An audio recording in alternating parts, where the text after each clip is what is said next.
Oke, bagi sebelumnya. Assalamualaikum warahmatullahi wabarakatuh. Jadi kami di sini dari mahasiswa S1 Keperawatan Universitas Muhammadiyah Kalimantan Timur ya, izin sedikit memberikan informasi terkait dengan sarkopenia, Bu. Udah pernah dengar, Bu? Belum pernah dengar. Nah, oke, setelah ini nanti kita akan jelaskan. Nah,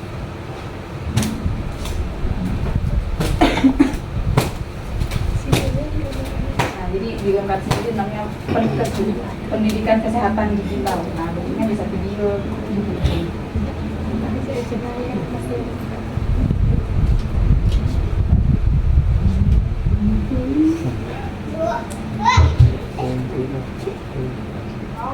Oke, suaranya.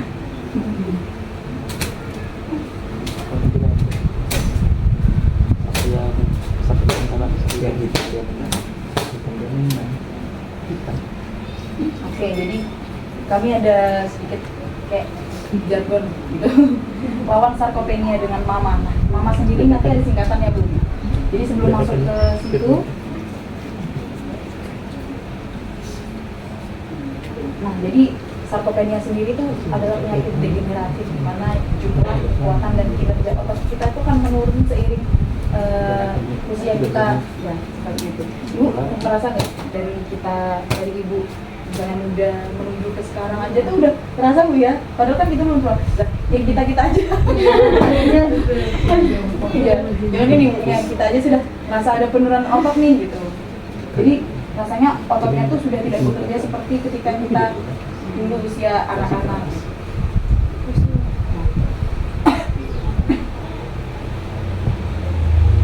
Jadi secara global, Bu ya, jadi di dunia pun sarkopenia itu ada sekitar 10% sampai 10% dengan 16%, tapi terbanyak itu ada pada lansia gitu. Jadi karena lansia kan sudah menurun semua dari segi hormon ya, fisiknya itu kan udah sangat-sangat drastis menurunnya gitu.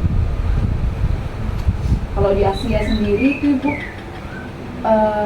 untuk lansia, jadi yang paling banyak persentase dari terkena sarkopenia atau kelemah otot tadi ada pada wanita. Jadi kita yang lebih rentan ini sebenarnya daripada laki-laki sendiri. Dan itu sudah ada penelitiannya. Jadi di Asia sendiri nih sebanyak 21, benar Bu.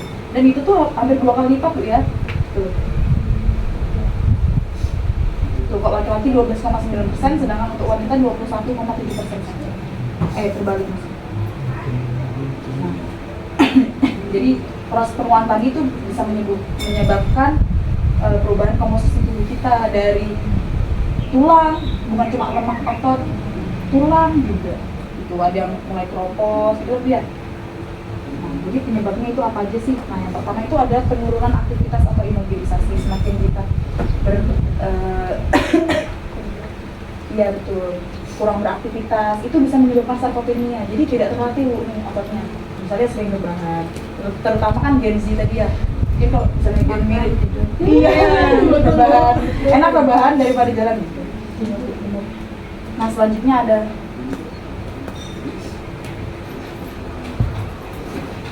ada penurunan hormon.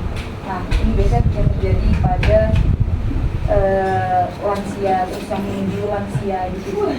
Terus kenapa sih ada juga yang lansia yang kita lihat tuh kayaknya lebih sehat deh daripada kita gitu ya, karena memang dari pola hidupnya mungkin yang sudah diatur. Jadi kita harus perlu protein, Bu, protein yang cukup, yang paling bisa dijangkau ya misalnya telur gitu. Nggak mesti kita harus makan daging, Bu ya, kayak ayam gitu.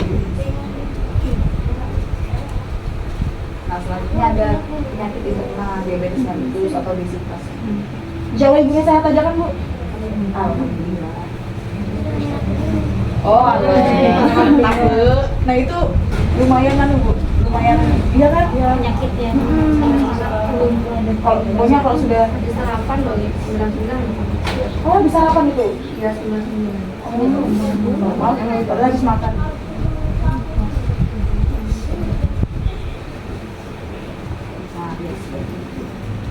Nah ini slogannya Bu, jaga kesehatan otot dengan mama.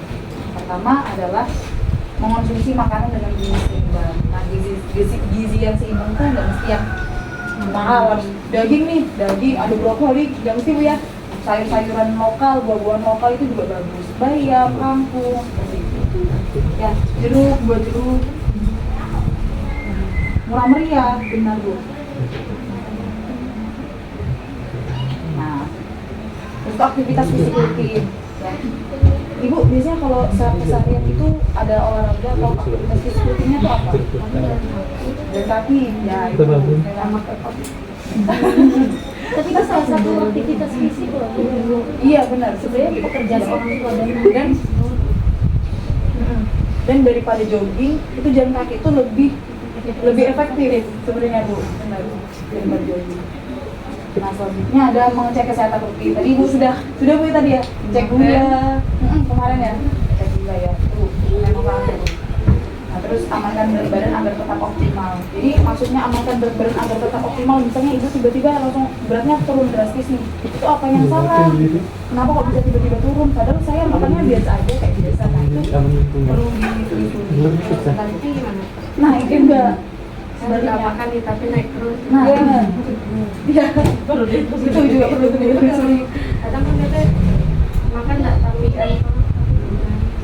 Oh, nah iya, ingat saya juga begitu Bu.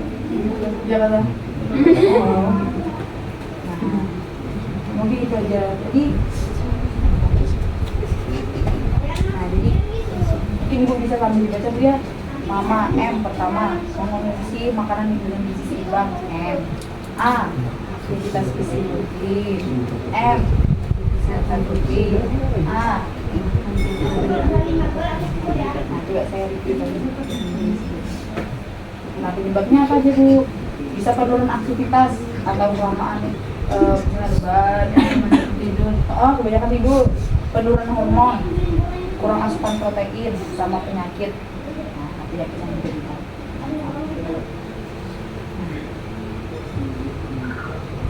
Sedikit aja sebagai slide saya Bu. Tapi insya Allah dipahami Bu ya informasinya yang sedikit ini.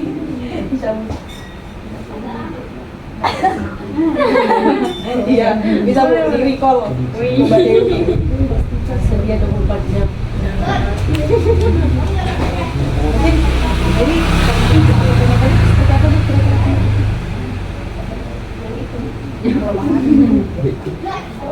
Kelemahan otot. Tadi kita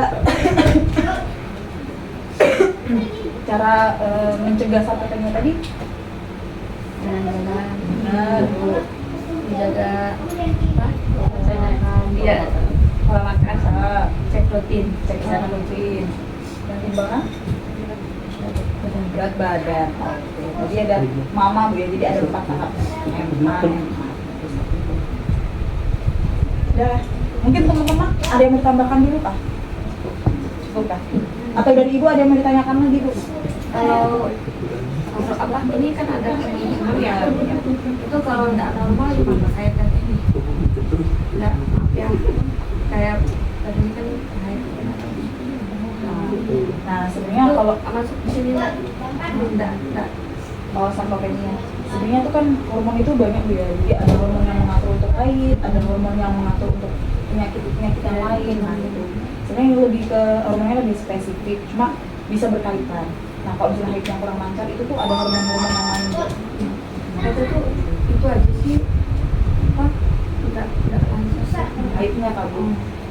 kalau selebihnya haid aja. Sebenarnya itu tuh juga multifaktorial sih Bu. Kalau haid nggak lancar itu tuh bukan cuma karena biasanya penyebabnya karena ini banyak juga faktor yang bisa jadi dari